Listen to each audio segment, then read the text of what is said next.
Hi everyone, today we're going to start the tour of the island, but I thought I'd start off by first of all telling you what the island was like when I first found it. Spawn Town is way off there in the south, out in that direction. When I first found this island, this area here in front where this building is was a small jungle. Same at the far end just there was a small section of jungle, and over there on top of that hill was a large piece of jungle. This I cleared it all, and then I had to decide what to do. So what I decided was that I would start by digging out this big hole here. I first of all went down to the seabed to find out what the bottom of the sea level was, and dug down to that depth. I then added this small but tall entranceway, as can be seen here. Now you come down here, and as you can see I added quite a lot of glowstone and the big pyramid skylight. Also wanted to make this more of a decorative feature than anything else, so I added the lava waterfalls and the standard waterfall in the middle, plus a couple of small little ponds at either end, with a bit of grass and trees in each and trees in it. I did have trees at the far end, but they kept catching fire from the lava, so I gave up. Now this lava wall is partly decoration, but also partly to cover up the entranceway to my mine. You go down here. When you reach this point here at the bottom, we have a 3-floor slime farm. It's basically 2 slime chunks that were side by side, so I thought take advantage of it, make them into slime farm. Oh, and isn't he cute? I'll kill him later.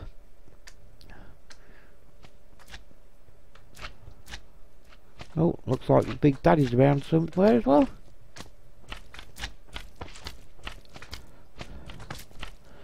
Let's go have a look, shall we?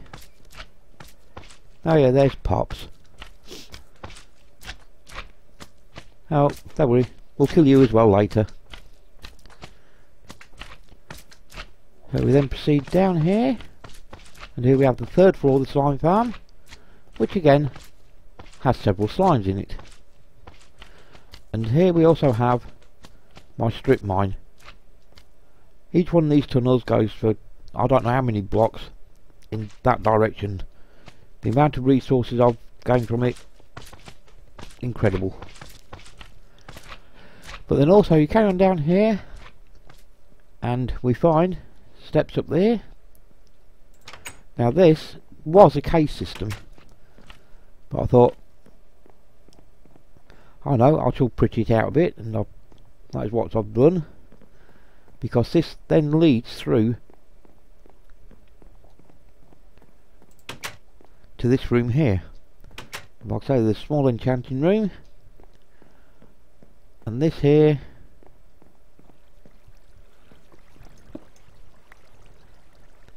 is a zombie spawner. So if we just wait a few minutes.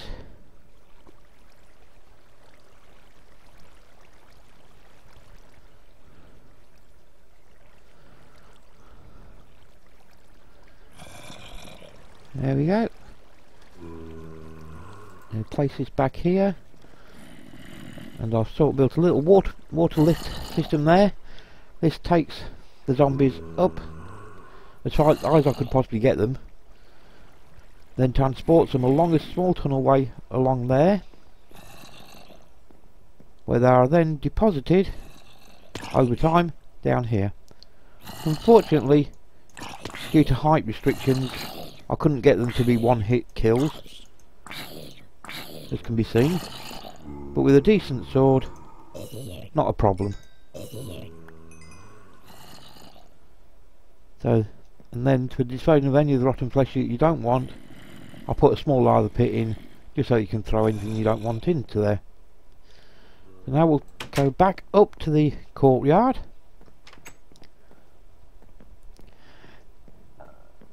It's a bit of a trek, I know, but luckily I don't need to do it too often.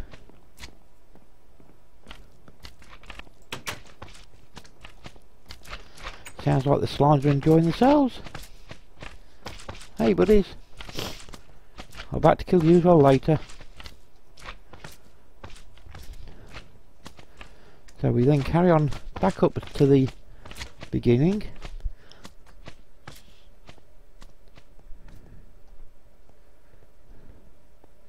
Now that little trick to get through the lather wall that I showed you earlier with the minecart, that's only a one-way ticket. To get back out, we go down here, and I installed the lever, a few sticky pistons, and there we go. Close it again, and we're back out in the main courtyard. Oh, sorry about that, folks. Now down here, this is a bit where Vortak and Luckland stood at the top there and couldn't figure out how to get in. The entranceway, as you've just seen, is back there. Now this was a failed project. It was going to be a mob spawner, but for some reason it just did not work. So instead I changed it into a brewing room. Lots and lots of brewing stands, as you can see. And also another small enchanting room.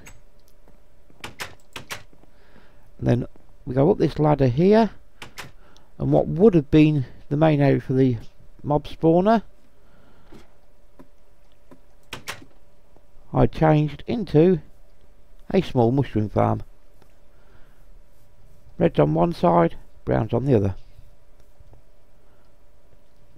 And there you can see skylight at the top there.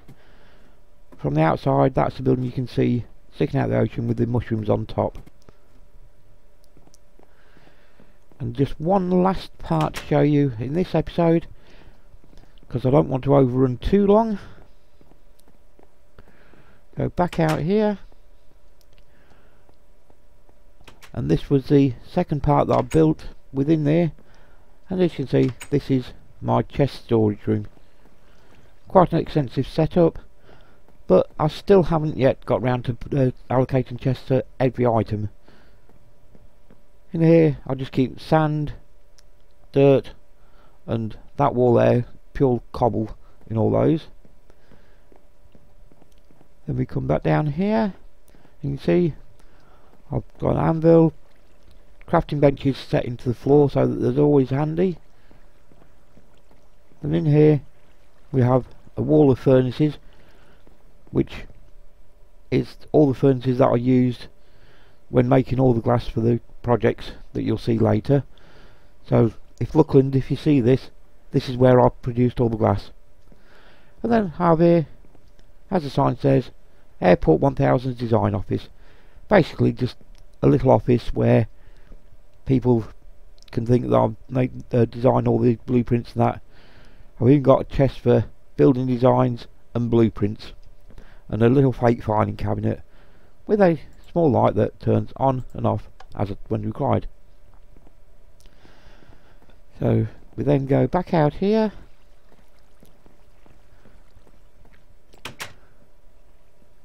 and I shall stop just here so you can have a look at the full extent of this small area, and in the next episode we'll be taking a look around the farms district, which is through there, in that area there. So until then, bye.